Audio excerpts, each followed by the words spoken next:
Hello नमस्ते, आप सभी का स्वागत है मेरे चैनल पे एक बार फिर से नए डरावनी कहानी के साथ आप सभी के सामने उपस्थित हूँ। जो लोग मेरे चैनल पे नए हैं वो चैनल को सब्सक्राइब कर कहानी को शुरू के अंत तक अवश्य ही देखें, क्योंकि दोस्तों आज की कहानी वाकई में ही बहुत ही डरावनी और मज़ेदार होने वाली है। तो चलिए कहानी की शुरुआत करते हैं। तैरती हुई लाश। सूर्योदय का समय था और एक लगभग 50 वर्षीय व्यक्ति तालाब की ओर से दौड़ा चला आ रहा था। उस व्यक्ति का नाम छोटे लाल था। जैसे ही वो हरिया के घर के नज़दीक पहुंचा तो चिल्लाते हुए कहता है, अरे ओ हरिया, कहाँ मर गया? तालाब में एक लाश तैर रही है। हरिया सुनते ही घर से निकला और कहता है, क्या कह रहे हो भैया? तनिक ध्यान से देखते हो, लाश वास तो नहीं होगी? हरिया की पत्नी घर के द्वार से सब सुन रही थी। छोटे लाल, अरे हरिया, वो लाश ही है। मेरी तो देखते ही जान निकल गई। तुझे मेरी बात पे विश्वास नहीं हो रहा है तो तू खुद चल के देख ले। हरिया, चलो भैया। हरिया और छोटे लाल तालाब की ओर निकले ही थे कि हरिया की पत्नी ने गांव में जाकर कह दिया कि तालाब में लाश पड़ी हुई है। हरिया और छोटे लाल तालाब के पास पहुंचे। हरिया ने तालाब में हर तरफ देखा लेकिन उसे लाश कहीं नहीं दिखाई दिया। छोटे लाल कह रहा था कि लाश यहीं पीपल के पेड़ के समांतर तालाब में तैर रही थी। तब तक वहां गांव के अन्य लोग भी पहुंच गए। सबने मिलकर के देखा तो तालाब में कहीं भी लाश नहीं थी। हरिया ने छोटे लाल से कहा, मोय लागे तो कोई बहम था, लाश वास ना हाथी। छोटे लाल, अरे हरिया, जा बता, मैं का तो उससे झूठ बोलूँगा और झूठ बोल के मोए का मिल जाओगे। गांव का एक व्यक्ति कहता है, अरे छोटे भैया, तुम झूठ नहीं बोल रहे हो, लेकिन कभी कभी का होता है कि हमें वहम हो जाता है, बाकी बात और कछु नहीं है। सब ने मिलकर छोटे लाल से कहा कि तुझे वहम होगा, तो छोटे लाल ने भी मान लिया कि उसे वहम ही हुआ होगा।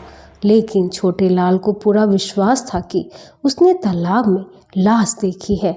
हरिया घर पहुंचा तो उसके घर की सभी महिलाएं इस इंतजार में बैठी थी कि उसमें किसी की लाश है। हरिया के आते ही सब पूछने लगे कि तालाब में किसी की लाश है क्या? हरिया जवाब देते, अरे भाभी, कोई लाश वाश नहीं थी तालाब में, वो तो बस छोटे भैया को कोई वहम हुआ होगा कि लाश है। रात में कोई सपना देखा होगा तो मुझे ऐसे लगा है कि सुबह वो अचानक तालाब में दिखाई दे गया होगा।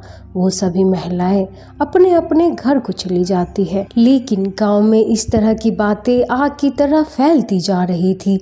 आधा एक घंटा में ही ये बात पूरे गांव में फैल गई थी कि कुछ को लग रहा था कि यह मात्र छोटे लाल का वहम है, तो कुछ ये भी मान रहे थे कि शायद तालाब में लाश थी, लेकिन जब सब गए होंगे तो वह कहीं गायब हो गई होगी।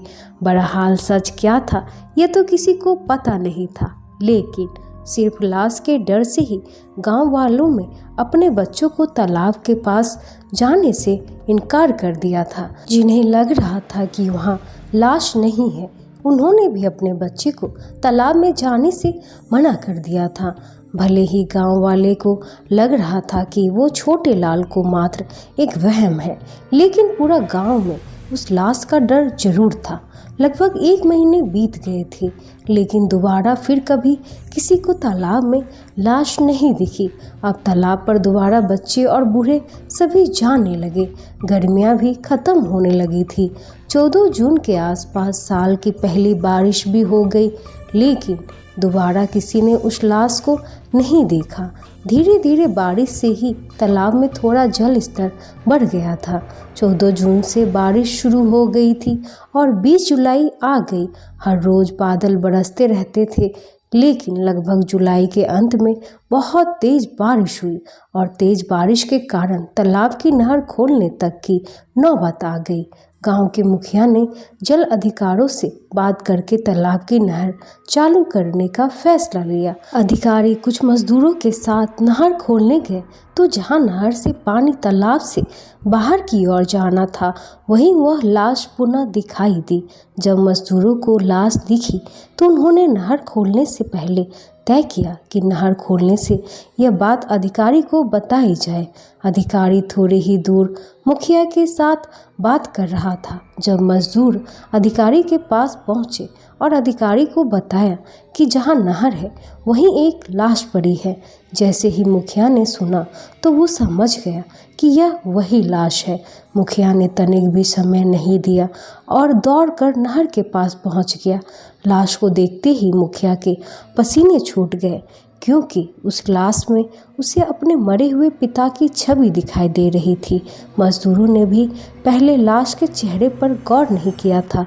जब मुखिया ने उन्हें बताया कि इसे मेरे मरे हुए पिता की छवि दिखाई दे रही है, तो उन्होंने लाश को देखा तो उन्हें भी अपने उन सगे संबंधियों के चेहरे दिखने लगे जिन्होंने कुछ समय पहले ही इस दुनिया को अलविदा कहा था। सारे मजदूर कांप उठे। बारिश में भी शरीर पर पसीना आ गया था। मुखिया और अधिकारी के साथ वहां खड़े तो थे, लेकिन डर से कांप रहे थे। मुखिया ने लाश की सूचना पुलिस को दे दी। मौके पर ही पुलिस पहुंच गई। पुलिस ने आके देखा और तय किया कि नहर को धीरे धीरे खोलो तो उस पर लाश का आसानी से निकाला जा सकता है। मजदूर डर के मारे कांप रहे थे, लेकिन उन्होंने किसी तरह नहर को खोलने का कार्य शुरू किया। दूसरी तरफ दो पुलिसकर्मी ने लाश पकड़ने के लिए खड़े थे। मजदूर धीरे धीरे नहर खोलने का कार्य कर रहे थे। जैसे ही थोड़ा सा नहर का द्वार खुला और नहर में पानी आया, लाश द्वार में आ फंसी। पुलिसकर्मियों ने लाश खींचने की कोशिश की, लेकिन वो उसे खींचने में असमर्थ रहे। पुलिसकर्मियों ने कहा कि द्वार थोड़ा और खोल दिया जाए जिसमें हम लाश खींच सके। मजदूरों ने फिर से अपना द्वार खोलने के लिए प्रयास किया, लेकिन इस बार वो टस से मस नहीं हुआ। मजदूरों से द्वार नहीं खुल पा रहा था, तो अधिकारी और मुखिया दोनों ने भी द्वार खुलवाने का प्रयास किया। सब मिलके प्रयास कर रहे थे और अचानक द्वार पूरा खुल गया और जो पुलिसकर्मी उस लाश को खींच रहा था, उस पुलिसकर्मी को लाश अपने साथ बहा ले गई। बाकी पुलिसकर्मी लाश के साथ साथ दौड़े, लेकिन मुखिया, अधिकारी और मजदूर गांव की ओर दौड़े। बचा लो चिल्लाते हुए गांव की ओर दौड़े। पुलिसकर्मियों ने काफ़ी दूर तक लाश का पीछा किया, लेकिन वो अचानक गायब हो गई। पुलिस ने उसी समय गोताखोरों को बुलवाया। कई किलोमीटर दूर नहर में जाल भी बिछा दिया, लेकिन पुलिस को ना तो लाश मिली और ना ही वो पुलिसकर्मी जो लाश के साथ बह गया था। पुलिस ने लगभग 8 से 10 दिन तक उस रहस्यमय लाश और इस पुलिसकर्मी का तलाश की, लेकिन पुलिस के हाथ कुछ नहीं लगा। उस घटना के बाद गांव में डर का माहौल था। बच्चे तो बच्चे, बड़े व्यक्ति भी रात में बाहर निकलने से डर रहे थे। तालाब से तो गांव का संबंध ही टूट गया था। बच्चे डर से रात रात भर रोने लगे। मुखिया उस हादसे को सह नहीं पाया और लगभग 20 दिन बाद उसकी मृत्यु हो गई। मुखिया की मृत्यु के बाद गांव में से कोई भी अकेला गांव से बाहर नहीं जाता था। लगभग उस घटना के 1.5 महीने बाद पास के गांव में, जहां से नहर गुजरती थी, वहां एक व्यक्ति ने फिर लाश को तैरते हुए देखा। उस गांव के लोगों ने भी पुलिस को बुलाया, लेकिन उतने समय में वो लाश वहां से गायब हो गई। किसी ने तांत्रिक को बुलाने की भी सलाह दी।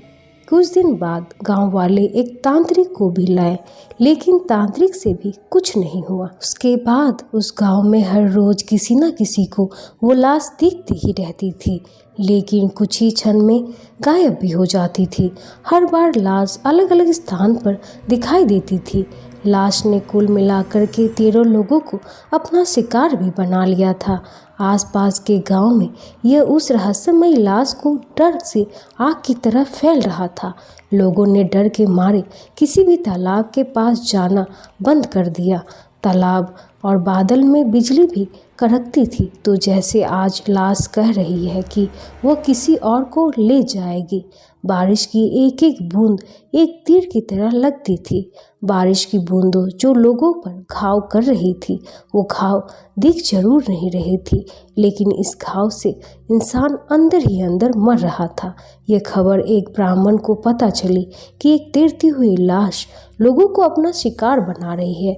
वो ब्राह्मण उस गांव में आए जहां लाश को अंतिम बार देखा गया था। उस ब्राह्मण का नाम पंडित अवध नारायण था।